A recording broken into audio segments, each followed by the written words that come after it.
Good afternoon. Welcome to Law Power Hour. Today, I'm not having any guests on, so I have a real important conversation to have with you folks. You know, we're all messy.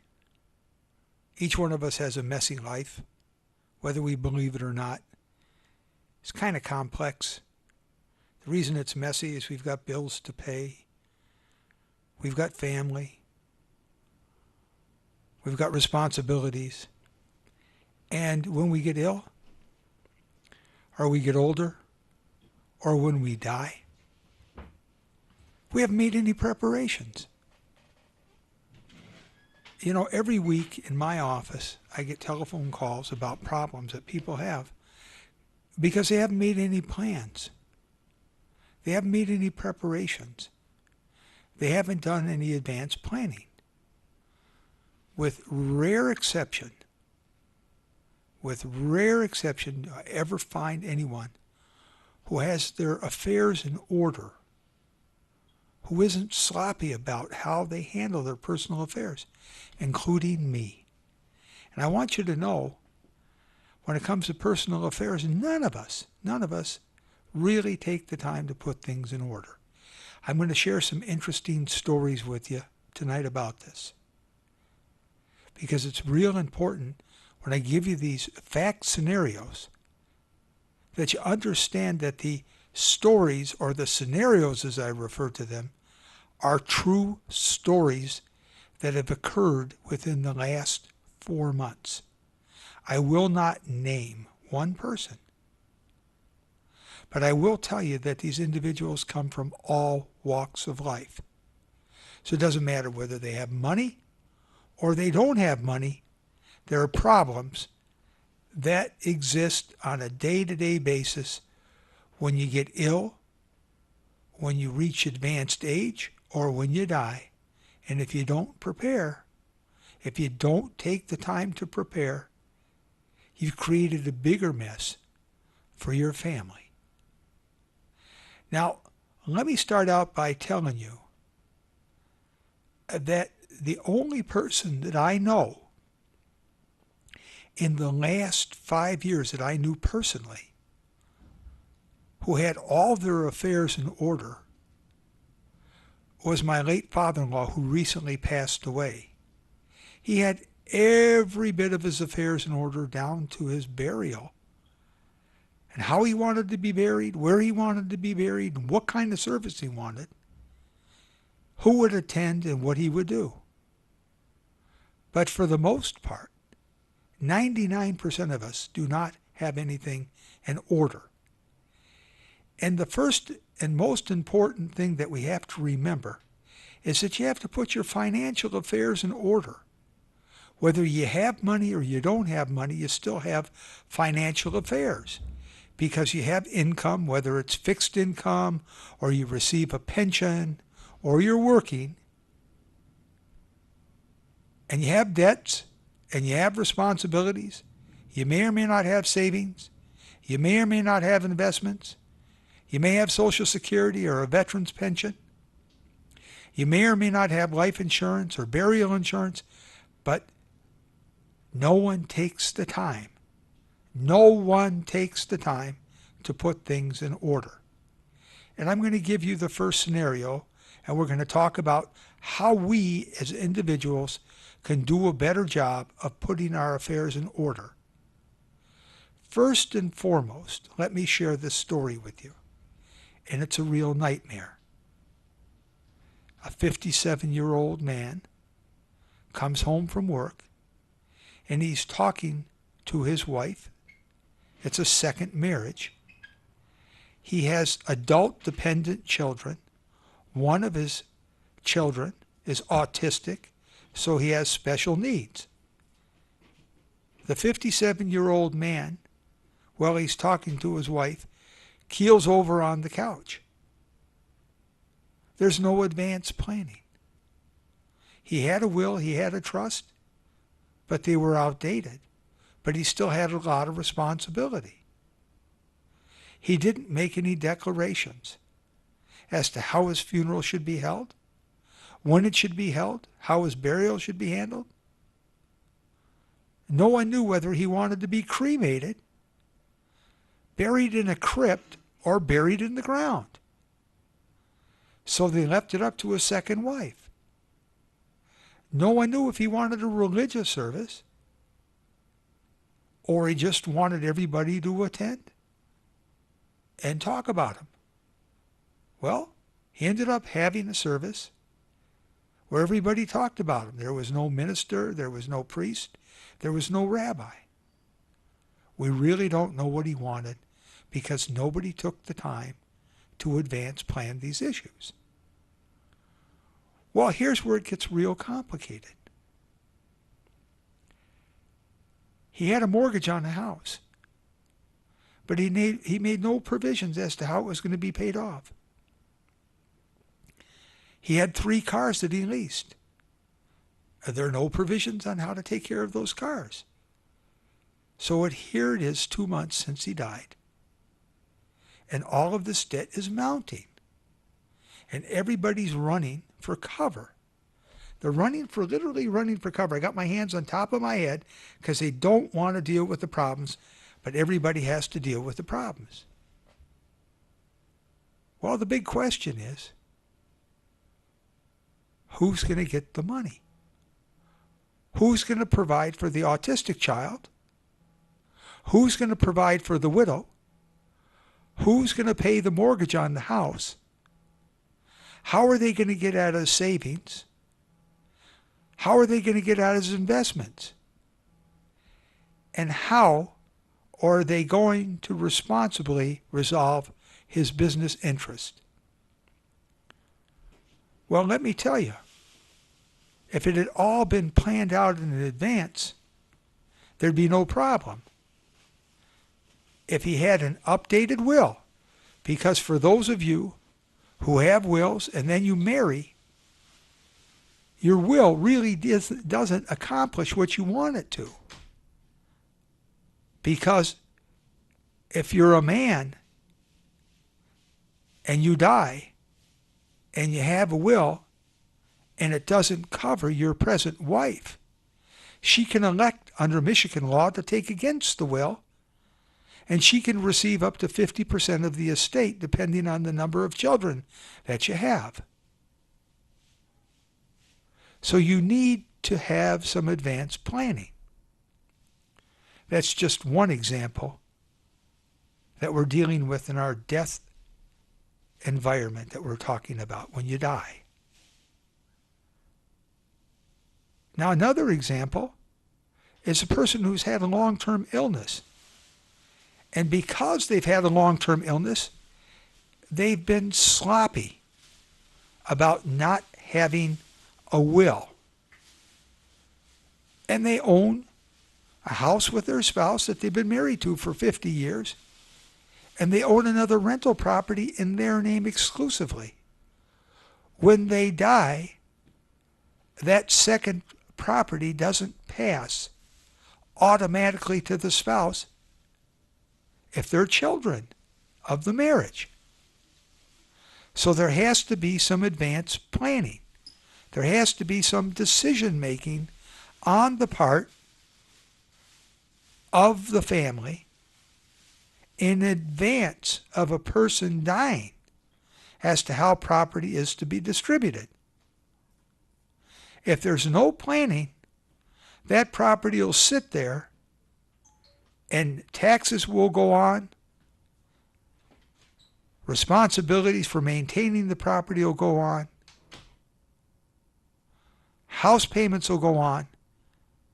And somebody will be paying out of their pocket and possibly never, ever get reimbursement for these issues.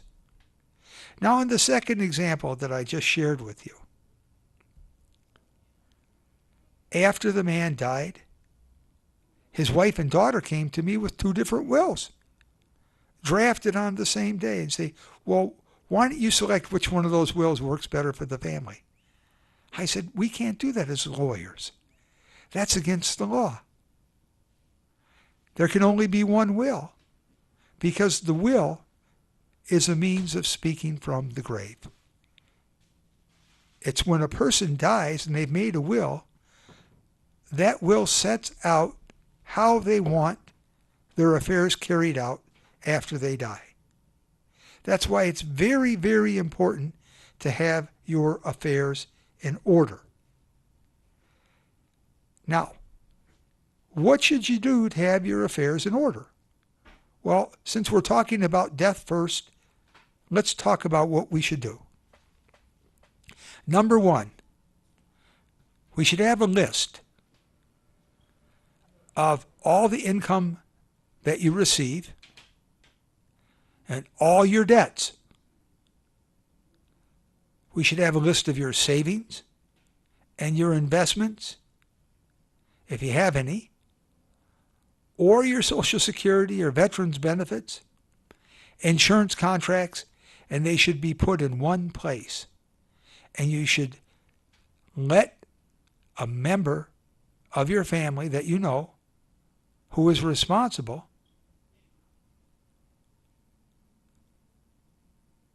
into your state of mind to say, look,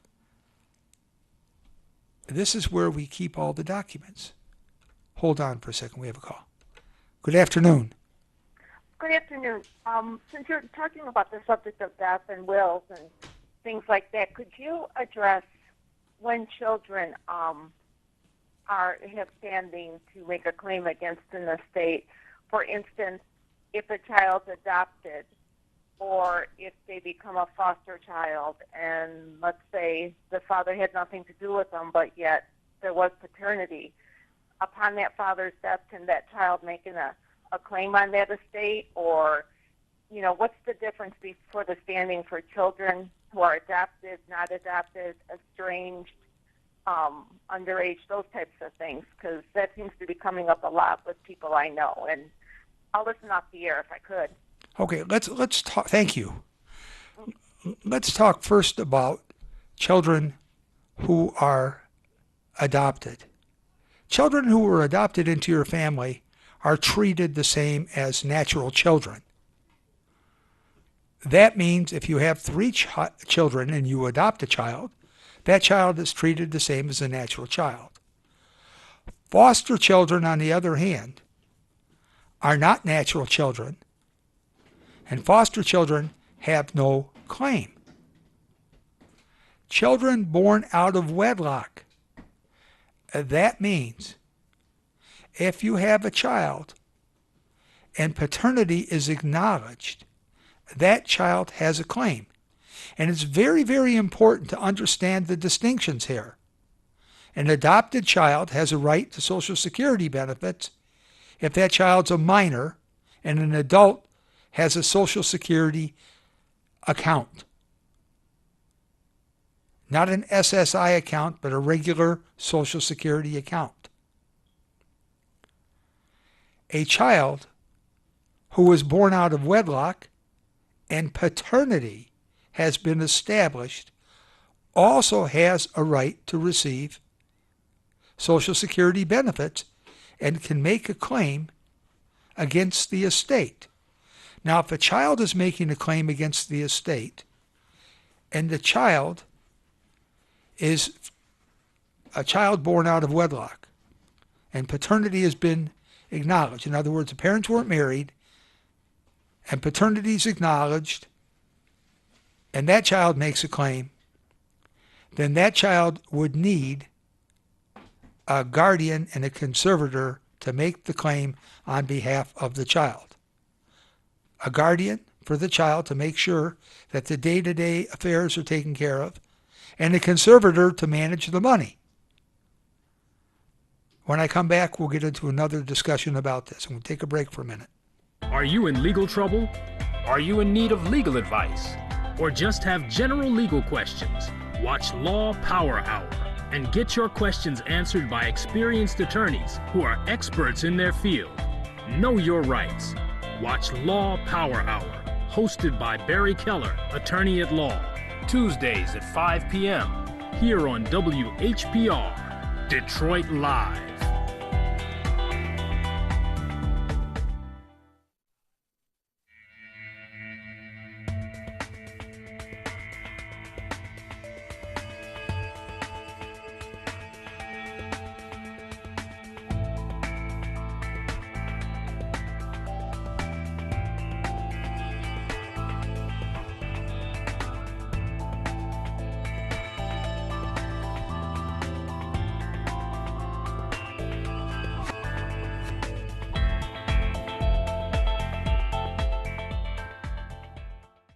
You know, we were just talking about two situations here dealing with children born out of wedlock or as a result of a paternity determination and adopted children. Keep in mind, while these children have rights in the event of a death of an individual, that they need someone to act on their behalf if they're minors. If they're under the age of 18, they need someone to act on their behalf in order to make that claim. If they're over the age of 18, they have standing and they must be given notice. They must be given notice of all proceedings to make sure that they participate in the proceedings. Let me just share with you an example of what could happen. An individual dies and he has 3 children over the age of 18 and a wife. And they have to admit the will to probate because in that will there are special provisions made for one of the children because of, let's say, the child has special needs due to an injury or a disability. Well, the other children have to be given notice of all the proceedings. There are some instances where probate attorneys seem to think that just because they have to deal with the needs of the special need child, they don't have to give notice to all the parties. So the first thing that you should find out, if you have a person that you're related to by blood or by adoption, and they pass away, you should find out if they filed a will with the court, or you should find out if they've had an attorney who represented the estate and drew up a will to make sure that that child's rights are protected. It's very, very important to remember that sometimes children are excluded, but they're not excluded in the will. Now, you can't exclude a child in a will. You can exclude anyone in a will that you want to exclude as long as you have specific provisions. But a widow can elect against the will. In other words, she can make a claim for her interest in spite of the fact that she's been precluded under the will. Consequently, it becomes very, very important to investigate those issues. Now, when we're dealing with the issue of death, there's one other consideration that we have to talk about. In second marriage situations, oftentimes individuals enter into agreements which are called anti-nuptial or prenuptial agreements. In other words, people have accumulated property, they have a pension plan and other assets which they've acquired before the marriage. It's acceptable. It's acceptable in Michigan. And I pause for a second. It is permitted in Michigan to have a prenuptial agreement. It's a contract between the parties that doesn't take effect until the parties get married. Now, in the event that they get divorced, it may specify the terms and conditions as to what property each would receive from the other. In other words, if two folks get married and each had a pension plan before they got married, each had real estate before they got married, and they got divorced, it would specify how much they would receive. But when someone dies, the big question is, does the prenuptial agreement survive the death? In Michigan, the prenuptial agreement survives the death, subject to certain conditions. One of those conditions is if there's a pension plan involved, that the parties have executed or signed the necessary documents to ensure that the prenuptial agreement intent is carried out. Simply stated, if you agree to waive an interest in your spouse's pension at the time you enter into that agreement, after your marriage, you must execute that agreement Otherwise, you're going to have a lawsuit over it. That's the first thing that you have to keep in mind. The second thing that you have to keep in mind, if there's an appreciation in the value of the property after the marriage and there's a death, you may be entitled to a portion of the appreciated value of the property. Michigan law is not clear on that issue. Under Michigan law, if there's a house that was excluded under a prenuptial agreement, let's say it was worth $50,000 and it belonged to one of the spouses and that spouse died, but that property appreciated in value, went up to $250,000, there would be a $200,000 increase in the property, which occurred during the marriage, and if the parties got divorced, a portion of that increase would go to one party that was a participant in the prenuptial agreement. But in the event of a death, the law is not clear in that area. So you have to be very, very specific about those issues. Otherwise, you're going to end up in litigation. So for the most part, I think we've covered the death issues. What we're really talking about is getting your affairs in order. And if you don't have a lot, you still have to get your affairs in order. Just make a simple will. You can have a will made, a simple will, for $150.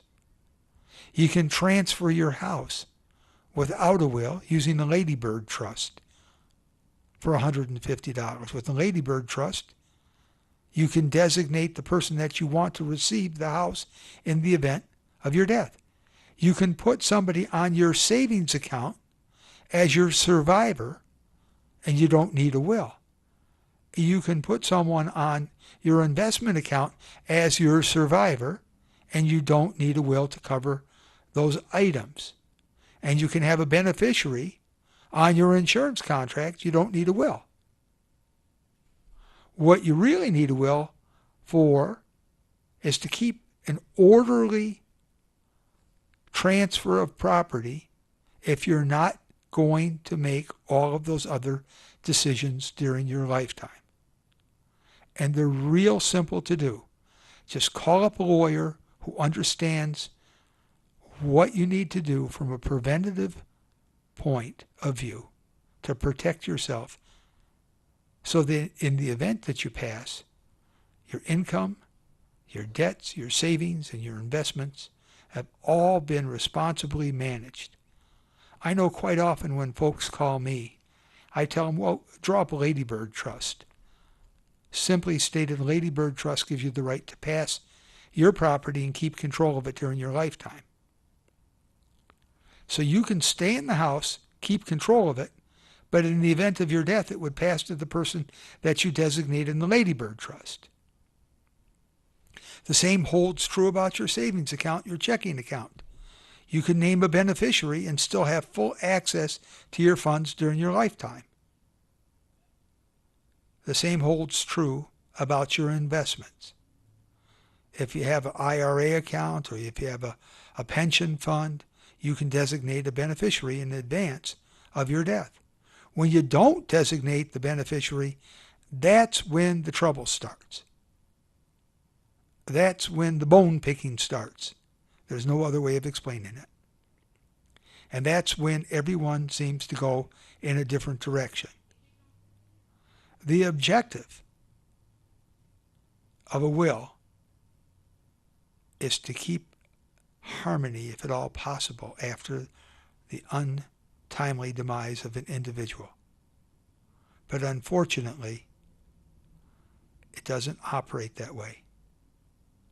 The way it really operates in the real world is that there's a bunch of individuals who are all running in different directions, trying to get special attention and trying to get as much from the estate.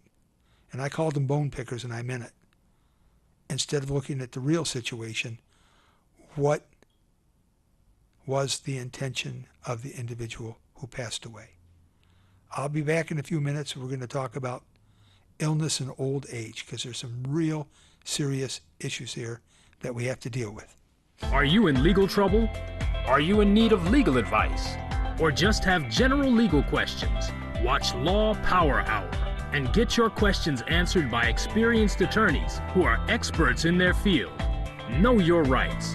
Watch Law Power Hour, hosted by Barry Keller, attorney at law, Tuesdays at 5 p.m. here on WHPR, Detroit Live.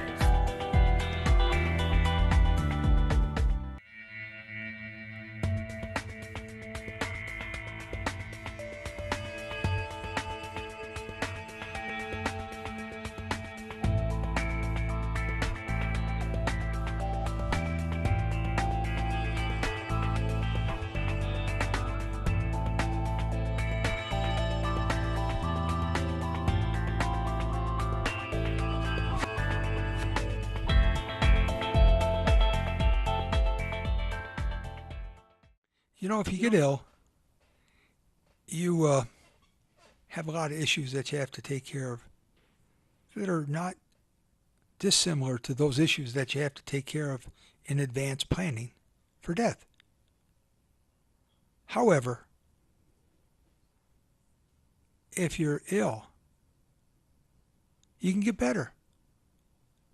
And if you don't plan correctly, you can be in a real fix. And let me share this story with you because it's really frightening. Here's my client. He's 62 years old. He's getting a pension. He has a heart attack. He's in a second marriage. And he and his second wife aren't getting along. But he has a daughter, 17 years old. She's living with him. When he goes in the hospital after the heart attack, he tells his daughter, look, I want you to make the mortgage payments. He gets sick while he's in the hospital.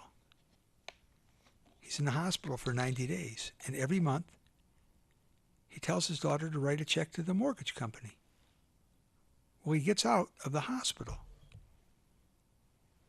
And he gets a foreclosure notice. Because his daughter was out having a good time. Spending the money, living large, at his expense. There was no advance planning. If he had a power of attorney, he would have designated someone that he trusted to handle his affairs. And when you have a power of attorney, you can, during your lifetime, because power of attorney means that you have the authority to act on behalf of that individual during their lifetime. A power of attorney is not good after a person dies. You can give an individual a limited power of attorney. If you have to go in the hospital and you have debts, and you have income, you can give that individual a limited power of attorney and list the debts that you want them to pay. Unless you've set up an automatic payment plan where your income goes into one account and the debts that you have, whether it's a car payment or a house payment or insurance payment or a credit card payment, are deducted automatically. But the idea is, with some advanced planning, you can prepare for all of these issues so that when you get well, you don't have a nightmare. When you recover, you don't have a nightmare. It's absolutely necessary in the event that you have an illness to have two different types of powers of attorney.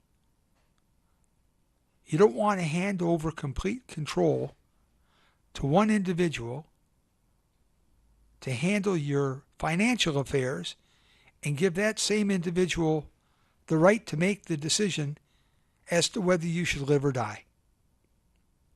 And I'm real serious about that, because if your illness is terminal and things get bad, you don't want the same individual who controls your money making the decision to pull the switch. In other words, stop the life support. So my best advice is the following. If you're going to give someone a power of attorney to handle your financial affairs, give them a limited power of attorney. If you're going to give someone the power to handle medical decisions, give them a limited power of attorney. Now, why do you need to have somebody have a power of attorney? Well, let's say you go into the hospital and you're ill. And while you're in the hospital makes a mistake or the nursing home makes a mistake, and you need someone to represent you so that you can investigate a claim against a nursing home, a doctor, a nurse, or a hospital. You need a limited power of attorney to authorize someone to get your medical records. And you also need a decision maker to help make decisions about your day-to-day affairs. So if you give someone a limited power of attorney on the medical side, it should be limited only to getting your medical records and making decisions on your day-to-day affairs. In the event that you're incapable of making any decisions because you're not conscious, competent, or capable of making decisions, and it's been determined by doctors that you can't make these decisions, then the person who has the power of attorney may at that point make decisions for you. But you can make specific provisions in your power of attorney. Now remember what I'm saying. You can make specific provisions in a power of attorney to authorize a doctor. In fact, under the Michigan law today, it's almost an automatic requirement that you have a doctor certify that you're incapable of making decisions. Now, here's what happened to this man. He had a heart attack. After he had a heart attack, he was in the hospital so long that he developed sores all over his body.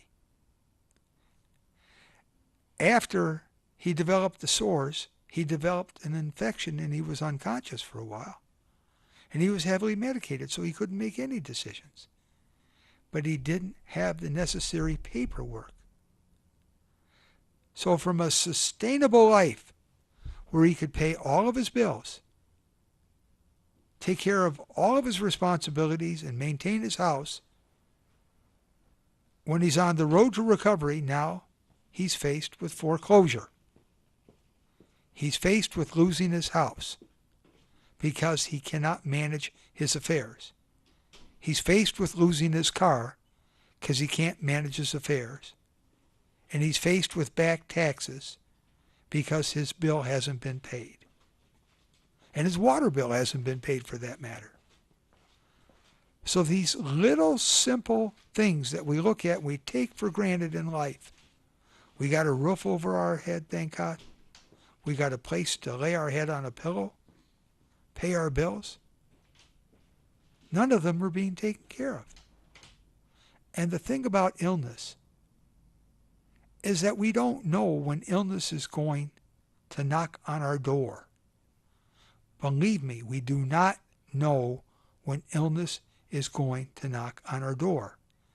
And I'm talking about the difference between a sudden, unexpected change in your life due to a medical problem, I call that illness, versus a chronic, long-lasting condition that you and your loved ones have had to deal with for a number of years.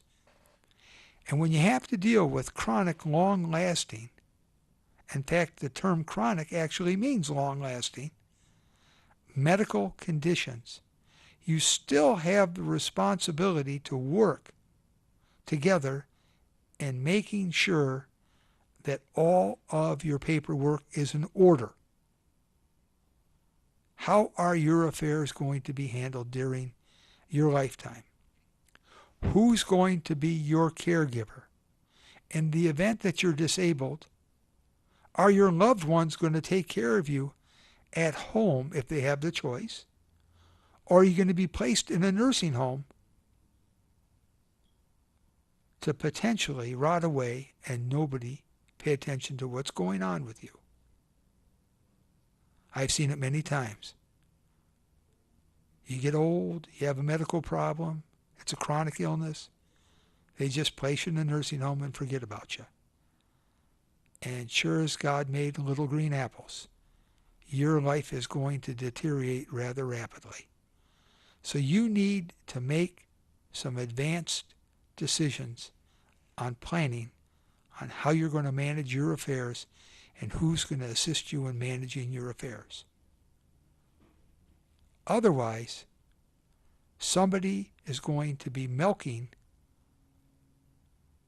any money that comes in from you. They're going to be, just like that farmer out there milking the cow, they're going to be milking your money from you, charging you for everything from transportation to bathing to dressing to living on a day-to-day basis.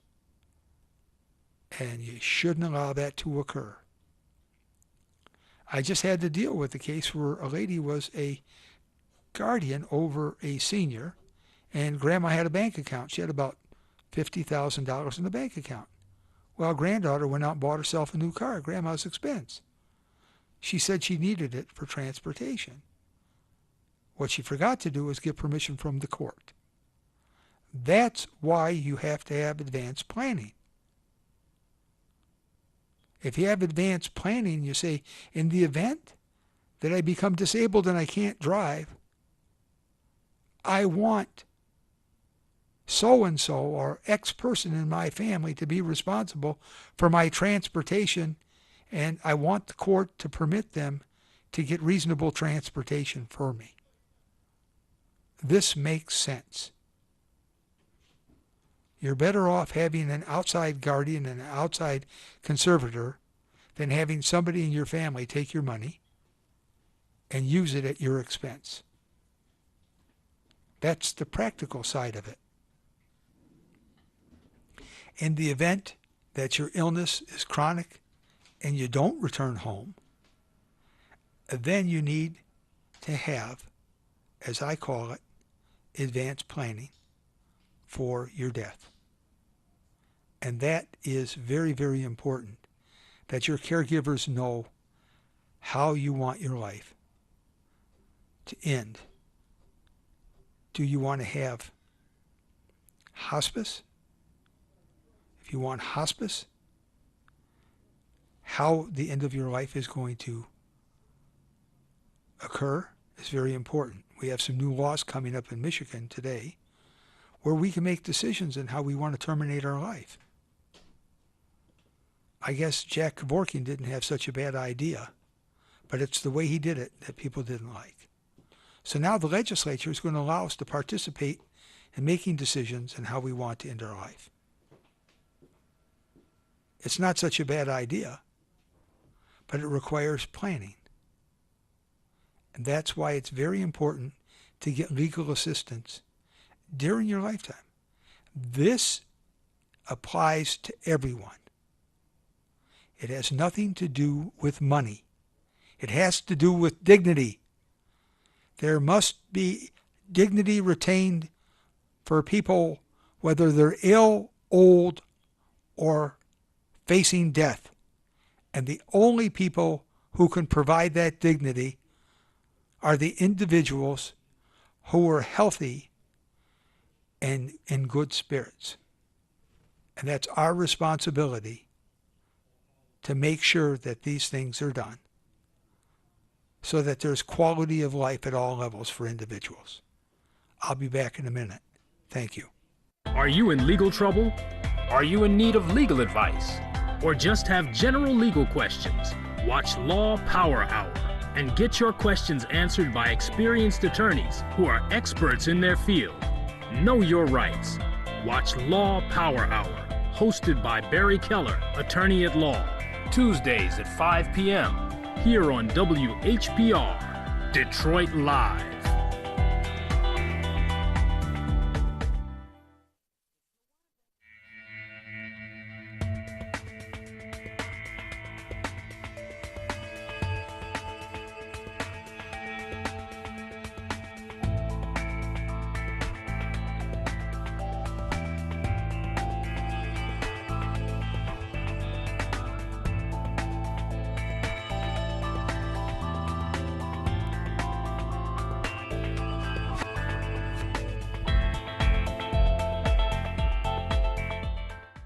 You know what really grinds my gears, and I got that from a show I was watching, is that when people get old,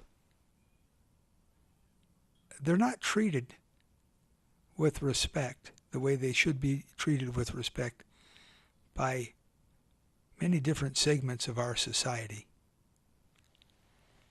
You know, growing old is an art. It's seldom achieved because someone has to mess with old folks. And it's not fair. They think that older people can't make decisions for themselves. They think that older people should move out of their houses and move into nursing homes or assisted living. Well, guess what? Older people should make plans on how they want to live, and they should have their paperwork in order as they get older, designating an individual to make or assist them in making decisions.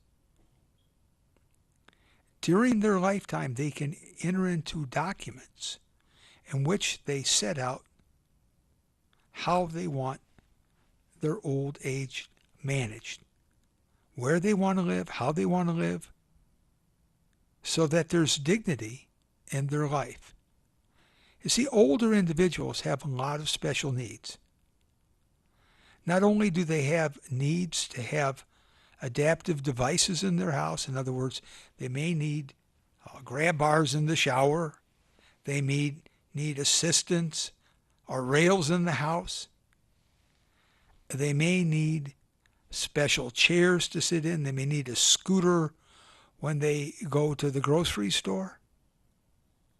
Well, fortunately, in today's society, all of these things can be acquired with governmental assistance in many cases. But we need someone who's responsible to be designated as our caregiver. And I'm going to suggest to you that you can have a power of attorney giving an individual the authority to be your caregiver and make decisions with you on how your care should be managed.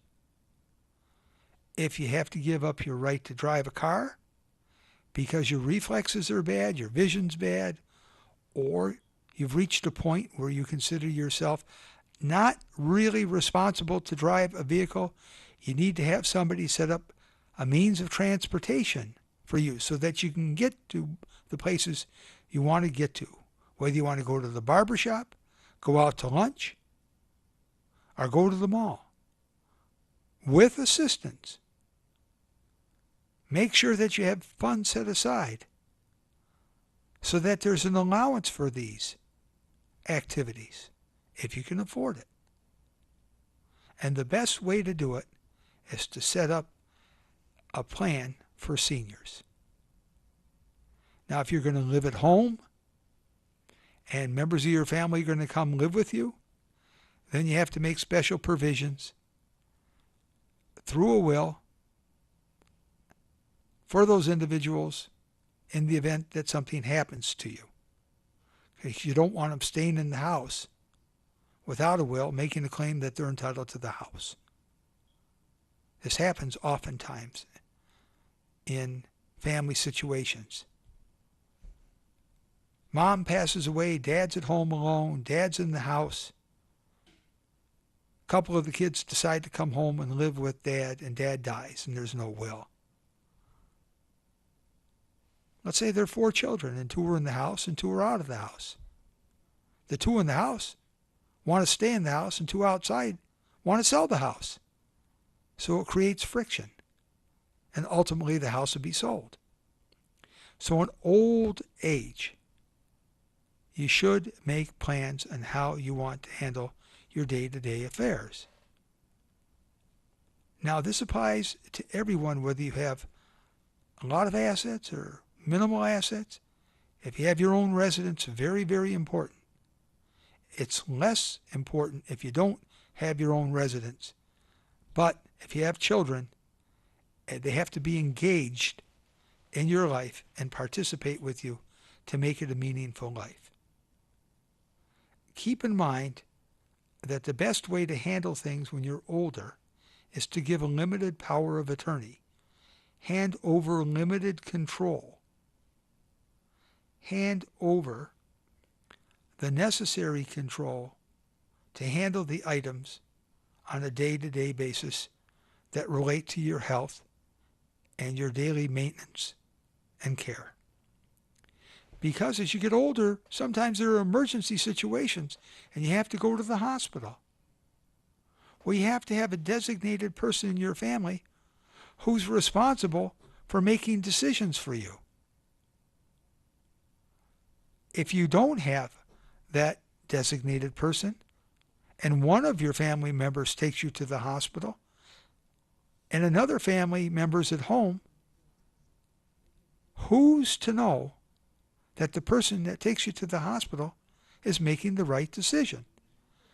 But if you have a power of attorney, a medical power of attorney, then the right person making the decisions should step forward at all times and make those decisions. So what we're talking about today is not being sloppy. It's preparing yourself in advance of having an illness, old age, or death. And what we're talking about today is a simple will, a ladybird trust, if you have a house, a transfer of your bank account, if you have a bank account, so that it passes at the time of your death, a transfer of your investments with beneficiaries so that they pass at the time of your death, life insurance with beneficiaries so that it properly passes at the time of death. If you're ill,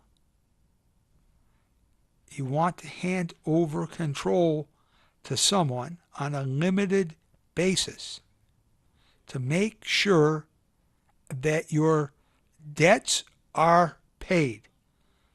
You know, people get ill and they still have mortgages on their house. But it doesn't mean that they should come home to a house that's underwater and lose the house. So if you give someone a limited power of attorney, you're going to ensure that the money is being used correctly to pay the debts. You also want to make sure, in the event that you have to go to the hospital, that the person who's making decisions for you about your health is not the same person who was making the financial decisions for you, unless you have no one else to make those decisions. If you have a will and you have a trust,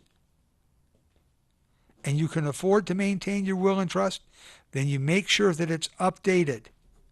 Because if you've been divorced and you remarry, or if you've never been married and you get married, marriage will change your will automatically by law. Don't forget this. Marriage will automatically change your will by law and require necessary changes. When you reach old age, you want someone who is responsible to make decisions with you about your care and maintenance. You want someone that you can trust and who's responsible to help you make the right decision. as to whether you can continue to live in your house or you have to go to assisted living or rehabilitation or a nursing home. In the event of death, you want the right decisions made. You want to know if you have a religious belief that you're following your religious belief when you die. You want to know that your loved ones are taken care of, and you want to know that those who have special needs are taken care of. Otherwise, if you have a will and you really don't care, tear it up and let the state figure it out later, because that's exactly what's going to happen. If you tear it up, there's a law called the intestacy laws in the state of Michigan that deal with distribution of property when there's no will. Deals with descent and distribution, who shall inherit, who shall not inherit. It's real simple. Just tear up that will and you've revoked it. And that's all you have to do. And it'll pass that way. You don't have to worry about anyone trying to speak to you nicely or seeking special favor. Now, we haven't had a lot of questions today, but we did have some important questions about adopted children. If you adopt a child, don't forget that that child will be treated the same as all of your other children. If you have a child born out of wedlock, that child will be treated the same as your own children. Now, I think we've talked about everything that we need to talk about generally today. But if you have any specific questions, you can call me at 1-800-LAW-USA-1. And as promised, that's 1-800-LAW-USA-1, and I will answer your question. I may not draft your will, I may not draft your trust, but I'll answer your question. I may refer you to somebody, depending on the complexity of the problem. I had one of those today about a special needs trust for a disabled child, and it was a listener who called in about the special needs trust for a disabled child. So you're welcome to call me at 1-800-LAW-USA-1. Now, I've got about 4 minutes left, and next Tuesday is Election Day. Hold on for a second. Good afternoon. Good afternoon. I just caught the end of your show, and a friend of mine's having a problem. Her grandmother has a caregiver that we don't know where she came from, but she seems to be just taking over the household, and my friend's grandma's money and everything, and we're kind of concerned that she's exercising a lot of influence. And you were talking about things like powers of attorney and things like that. And what do you do if you think that's going on, and how much power can these people exercise? I mean, she's not related. We don't even know where she came from, but she's already moving in. Well, my phone's going to go dead, so I'm going to hang up. Okay. The first thing you should do is go to court and petition to be appointed a guardian, or a member of the family to be appointed guardian over that individual. And then everything will come to the surface. Then you'll find out whether there is a power of attorney document, because that individual may not have the ability, may have just moved in and developed a special friendship. The second thing you should do is go to the probate court and get someone to act as a conservator for the individual to make sure that the money isn't being squandered or spent. And then after the guardianship occurs and the conservatorship occurs, investigate to determine whether the individual who's living in the house is on the insurance contracts and bank accounts and on the deed to the house. Hold on, I got one more question before we're off the air. Good afternoon. Hello? Hello? Yes. Could you please tell me what is that Ladybird Trust again? I'll hang up and listen. Okay. in a Lady Bird trust, if you own a house in your name and you want to give it to a member of your family, say one of your children, you can retain complete control over that property in your lifetime. And it will pass to that child at the time of your death. And this is a little different than having your child's name on the deed. Because if your child's name is on the deed and you don't have a Lady Bird trust, then the creditors can get after that property if your child gets into financial difficulty. But if you have a Lady Bird trust, they can't do that. That's why it's important to have a Lady Bird trust. Now, I've got 1 minute because they're flashing the sign here, and it's real important. Next Tuesday, I want all of you to go out and vote. It's most important to vote the nonpartisan part of the ballot. That's where we elect the judges. That's where we have all of the local propositions, the changes that we want, that reflect the changes, whether it's bond money, millage money, or other ordinances that we have a right to vote on. It's the nonpartisan part of the ballot. Thank you all for listening this week, and I look forward to seeing you next week. Have a good evening.